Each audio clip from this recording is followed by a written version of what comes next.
Vous avez dû certainement remarquer ces lignes droites sur la carte de l'Afrique. Et vous vous êtes peut-être déjà demandé comment se fait-il que des frontières géographiques puissent être aussi droites? Eh bien la réponse est toute simple. On a pris une règle, on a pris un crayon et on a tiré des traits. Ce sont des pays européens, l'Empire ottoman, des Américains et même des Russes qui n'avaient jamais mis les pieds en Afrique et qui traçaient tranquillement des lignes à des milliers de kilomètres de là et en l'absence des Africains. Si on ne leur a pas demandé leur avis pour les conquérir, ça on le sait, on ne leur a pas non plus ou rarement demandé leur avis pour tracer les limites. En gros, des peuples, pour servir leurs propres intérêts, ont décidé de l'avenir d'autres peuples, de leurs frontières et de leurs regroupements, sans tenir compte de leur réalité. Résultat des courses, des familles divisées, des conflits géopolitiques permanents, un système commercial chamboulé et par-dessus tout, une carte qui n'a pas été pensée pour leur développement. Pour mieux comprendre, il faut revenir 134 ans en arrière. Afin d'éviter tout conflit, les grandes puissances coloniales se réunissent à Berlin de novembre 1884 à février 1885. Elles se partagent l'Afrique en fixant certaines règles. Et parmi ces règles, une toute simple. Toute puissance dite civilisée disposant d'un point d'appui sur la côte africaine avait le droit de pénétrer à l'intérieur du continent jusqu'à ce qu'elle rencontre une autre puissance dite civilisée. Et lorsque dans leur conquête, les puissances signataires se rencontraient, eh bien elles se mettaient d'accord sur les limites de leur territoire. On prenait un point géodésique ici, un autre là, et on tirait un trait tout droit entre les deux. Et tant pis si la ligne passe au-dessus de votre champ ou de votre propriété. Elle devenait la propriété de la puissance civilisatrice. D'ailleurs, ces propos de Lord Salisbury, Premier ministre de Grande-Bretagne à l'époque, se passent de tout commentaire. Nous avons entrepris de tracer des lignes sur des cartes où l'homme blanc n'avait jamais mis les pieds. Nous nous sommes distribués des montagnes, des rivières et des lacs, à peine gênés par ce petit obstacle que nous ne savions jamais exactement où se trouvaient ces montagnes, ces rivières et ces lacs. Et voilà comment on s'est retrouvé avec des territoires africains délimités en Europe à partir de cartes imprécises et parfois fausses. L'historien et cartographe français Bernard Lugan les appelle des découpages à la hache. Par exemple, une Gambie anglaise taillée dans les peuples Wolof et Manding accordés à la France, ou encore les évés coupés en deux tronçons entre le Ghana anglais et le Togo allemand.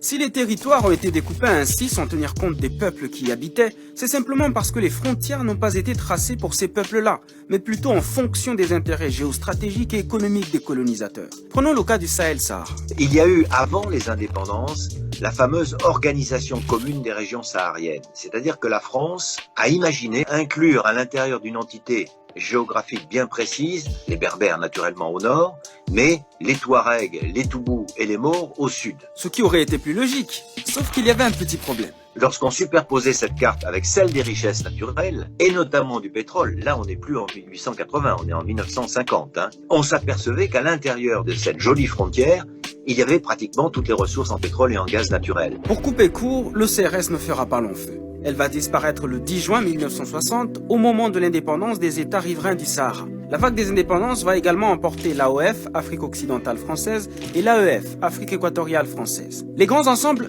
disparaissent donc, mais pas leur système, mis en place pour gérer et exploiter les colonies. C'est-à-dire que ces découpages coloniaux ont bouleversé l'économie des empires sahélo-sahariens. Les échanges commerciaux transsahariens qui se faisaient entre Africains ont été tournés vers les littoraux et donc vers l'extérieur.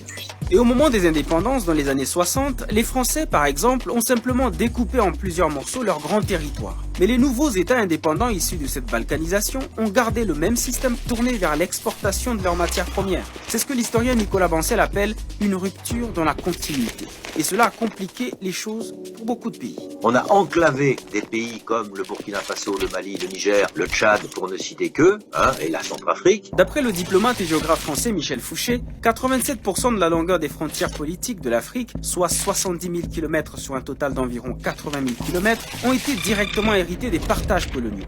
Et qui dit État souverain, dit frontières, tarifs douaniers, nouveaux traités commerciaux et donc plus de barrières.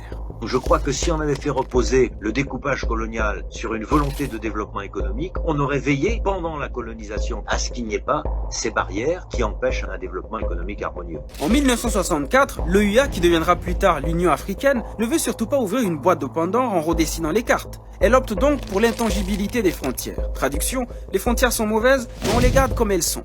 Au début, les nouveaux États africains semblent s'accorder sur le principe. Certains s'approprient même les frontières coloniales et s'identifient davantage comme Nigérians, Ghanéens ou Ivoiriens plutôt qu'à Caen, un peuple qu'on retrouve pourtant dans ces trois pays. On aurait pu par exemple décider de tracer un pays qui s'appellerait la Canite ou peu importe, je ne sais pas, à l'intérieur duquel les gens parleraient la même langue, un peu comme on l'a fait en Inde. Mais on ne l'a pas fait. Les frontières ainsi tracées ont divisé des groupes consanguins, les éloignant de leur territoire de rituels, de culture, de chasse et de pêche. Plus de 177 peuples ou groupes ethniques se sont trouvés éparpillés à travers plusieurs États. S'ensuivent des conflits de contestation de frontières aux aspirations indépendantistes. L'auteur Robert Waters en dénombre une trentaine. Prenons par exemple les Touaregs dans le Sahel. Il aurait été tout à fait loisible aux autorités de l'époque, notamment lorsqu'ils ont fait la première grande république du Mali, de tracer pour les Touaregs, par exemple, pour eux, ce qu'ils revendiquaient, la fameuse Azawad. Mais cela aurait-il empêché pour autant les conflits actuels et les divers mouvements armés? Pas si sûr, car plusieurs autres facteurs complexes entrent en jeu. Christian Bouquet cite notamment les politiques des présidents qui se sont succédés, l'échec de la transition démographique, le réchauffement de la planète ou encore les ajustements structurels. Même l'ONU constate un échec de développement généralisé des pays africains. In each case, it is about exclusion. It is about, root causes where you have young people that have no hope, where governance structures are not working. Plus de 50 ans après la décolonisation politique, l'heure est peut-être venue de décoloniser aussi les frontières. 2, 3. Le 7 juillet 2019, les pays membres de l'Union africaine ont lancé à Niamey la ZLEC, la zone de libre-échange continentale africaine, ce qui fera de l'Afrique le plus grand espace commercial au monde, selon le président nigérien. Un marché de 1,2 milliard de consommateurs actuellement, et ça sera 1,7 milliard de consommateurs en 2030, ça sera 2,5 milliards de consommateurs en 2050. Un vieux rêve qui se réalise. À défaut de redessiner les frontières politiques, l'UE veut ainsi faire d'ici 2063 ce qu'aurait peut-être dû faire son ancêtre l'EUA en 1964, c'est-à-dire faire sauter les frontières économiques. Une année à peine, le nombre de signatures est passé à 52. Et avec la signature du Bénin et du Nigeria, nous sommes à 54 sur 55. Donc la presque totalité des membres de notre union. Mais signer des accords, c'est une chose. Les ratifier en est une autre. Et surtout, les appliquer sur le terrain, voilà le plus grand challenge. Ce serait un autre débat, la ZLEC, mais là, si vous me permettez, on n'est pas sorti de l'auberge. Mais c'est un pas tout de même. Et certains chefs d'État, comme le président rwandais Paul Kagame, y croient plus que jamais. We are going to deal with these problems effectively until we work together, because some of the problems cross borders. And we encourage and subscribe to regional integration and continental integration.